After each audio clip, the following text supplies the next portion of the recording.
आजचा व्हिडिओ तो माझ्या पोलीस भरती करणाऱ्या भावांसाठी आणि बहिणींसाठी. तायांनो आणि भावांनो, व्हिडिओला लाईक नका करू, फक्त माझ्या प्रत्येक भरती करणाऱ्या भावापर्यंत व्हिडिओ पोहोचा आणि व्हिडिओला स्टॉप नका करू कुठं.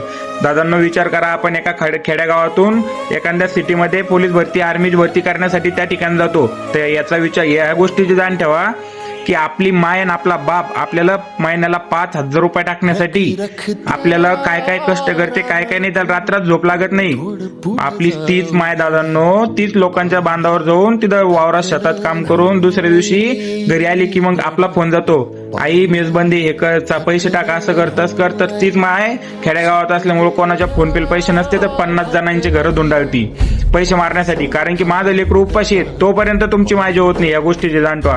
आणि माझ्या बहिणींना पण सांगतो, तायांनो, तुम्हाला तुमची मायबाप म्हणजे आई वडील किती विश्वास ठेवते तुमच्यावर आणि तुम्हाला बाहेरगावी शिकायला टाकतात, तर त्याच गोष्टीची तुम्ही पण जाणतो. तुम्ही काही 12 भानगडी करू नका, प्रेमात पडू नका, कोणत्या पोराच्या याच्या त्याच्या नाद लागू नका. सध्याचे पोरं फक्त वापर करून घेणारी. सरळ सांगतो, मी पण एक मुलगा आहे, मी त्या गोष्टीत माझ्या सोबत राहणार मुलांचा पण मी सगळं बघितलंय, सगळ्या गोष्टी बघतोय. त्यामुळे मी तुम्हाला सांगतो, तुम्ही एक माझी बहीण म्हणून. आणि दादांनो, तुम्हाला पण सांगतो, नका लोकांच्या लेकी बाळींचं वाटोळं करून. तायांनो, तुम्हाला पण सांगतो, तुमच्याकडून प्रेम करणं होत नसेल तर करू नका. मायबापांची स्वप्न पूर्ण करा.